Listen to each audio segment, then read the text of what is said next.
Hello students, आज हम पढ़ रहे बीएससी सेकेंड सेम का subject data structures and file processing. उसमें यूनिट 4 फाइल ऑर्गेनाइजेशन आज हम स्टडी कर रहे हैं। तो उससे पहले हम फाइल क्या होता है ये हम पढ़ेंगे।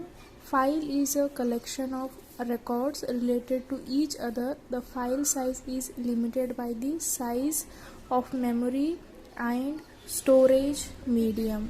तो इसका मतलब क्या है, फाइल क्या होता है, पहले हम ये देखेंगे कि एक particular character, it might be I any one A to Z or number or it can be a symbol.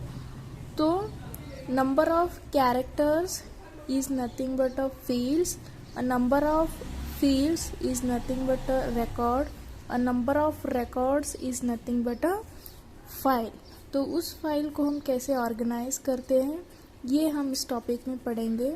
तो यहाँ पर हम देख रहे हैं file organization ensures that records are available for processing.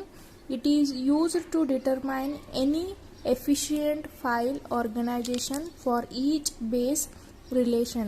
तो फाइल ऑर्गेनाइजेशन का मतलब क्या होता है, जो भी हमारे नंबर ऑफ फाइल्स होते हैं उन फाइल्स को हम डिफरेंट टाइप्स में हम उसको ऑर्गेनाइज करते हैं और उसी ऑर्गेनाइजेशन के प्रोसेस को हम क्या बोलते हैं, फाइल ऑर्गेनाइजेशन। तो हम यहाँ पर एक एग्जांपल देखते हैं। If we want to retrieve employee records in alphabetical order, name sorting the file by employee name is good organization. तो मतलब क्या है, अगर फॉर एग्जांपल हम कोई एम्प्लॉय की इंफॉर्मेशन, एम्प्लॉय की रिकॉर्ड हम एक्सेस करना चाहते हैं, किस तरह से हम रिट्राइव करना चाहते हैं उसको इन अल्फ़ाबेटिकल ऑर्डर। जैसे कि नंबर ऑफ नेम्स है तो उसे हम एक अल्फ़ाबेटिकल ऑर्डर में उस एम्प्लॉयज़ की डेटा को हम स्टोर करना चाहते हैं, या फिर उसको एक सॉर्ट करेंगे एक असेंडिंग ऑर्डर या डिसेंडिंग ऑर्डर, या फिर कोई भी एक मैनर में हम उसको सॉर्ट करते हैं। तो उस प्रोसेस को हम क्या बोलेंगे, it is a good file organization. तो हावेवर अगर हमने फाइल एम्प्लॉयज़ की जो भी डेटा होगी उसको हम किसी भी तरह से रिकॉर्ड करेंगे, किसी भी तरह से जो फाइल आया, जो एम्प्लॉय आया उसका नाम हमने लिख दिया, तो वो क्या हो गया, it is a random access, it is a random file storage.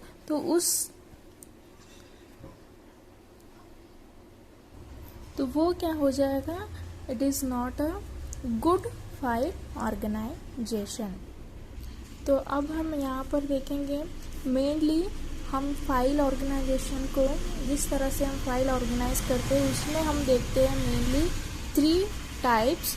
तो उसमें से हम देख रहे हैं, one is sequential, indexed sequential and direct. तो हम पहले यहाँ पर देखते हैं सीक्वेंशियल क्या होता है। Storing and sorting in contiguous block within files on tape or disk is called a sequential access file organization.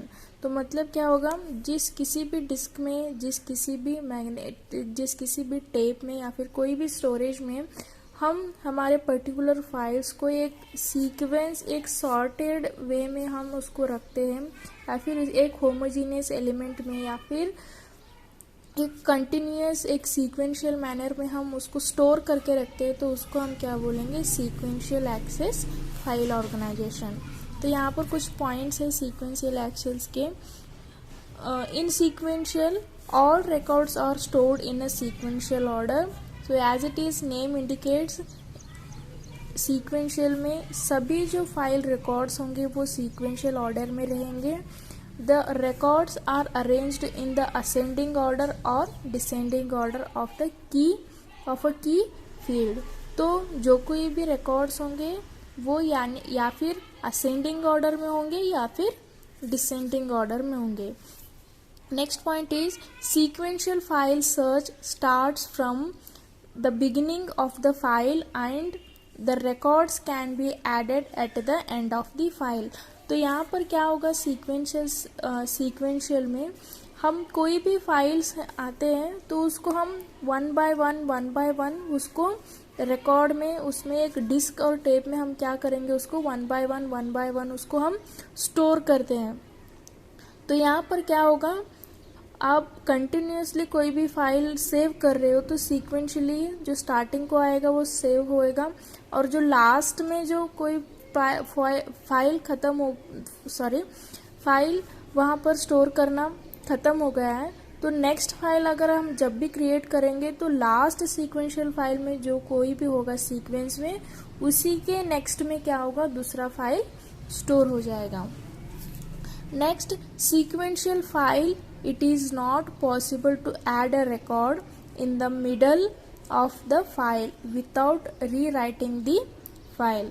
तो मतलब क्या होगा कि sequential में हम कोई भी फाइल को बीच में या फिर मिडल में जो भी हमारा सीक्वेंस होगा उसके इन बिटवीन हम फाइल्स को पुट नहीं कर सकते।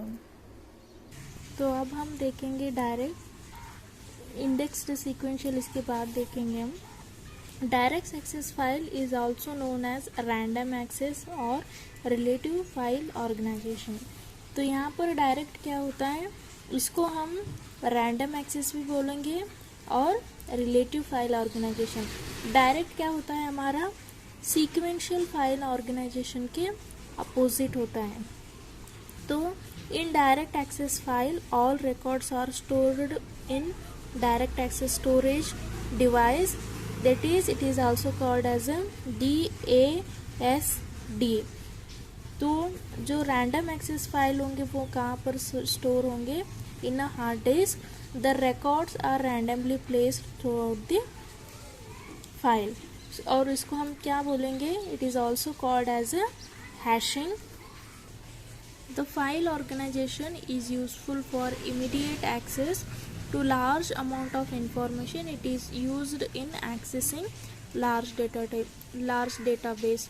तो डायरेक्ट जो फाइल ऑर्गेनाइजेशन की टेक्निक है उसको हम एक लार्ज डेटाबेस के इसमें हम उस टेक्निक को, उस प्रोसेस को हम यूज़ करते हैं। नेक्स्ट है हमारा इंडेक्स्ड सीक्वेंशियल।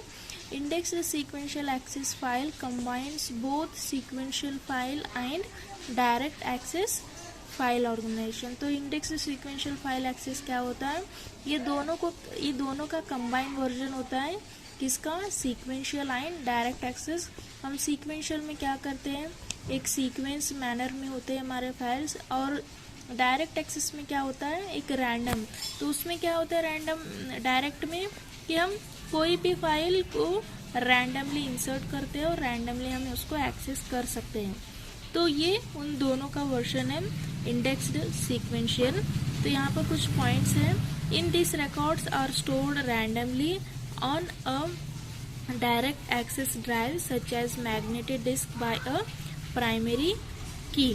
तो यहाँ पर जो कोई भी रिकॉर्ड्स होंगे वो रैंडमली एक्सेस होंगे और उसको मैग्नेटिक डिस्क या फिर मैग्नेटिक डिस्क में उसको इजीली स्टोर किया जाता है। The data can be access either sequentially or randomly using in the index. तो यहाँ पर डेटा को हम इजीली एक्सेस करेंगे in a manner of sequential or it can be in a random way. Next point है, the index is stored in a file and read into memory when the file is opened। तो indexed file जो भी होंगे उसे हम कभी भी उनको हम रीड कर सकते हैं जब उसकी जो फाइल की मेमोरी होगी वो ओपन होगी। So this is all about the file organization. Thank you.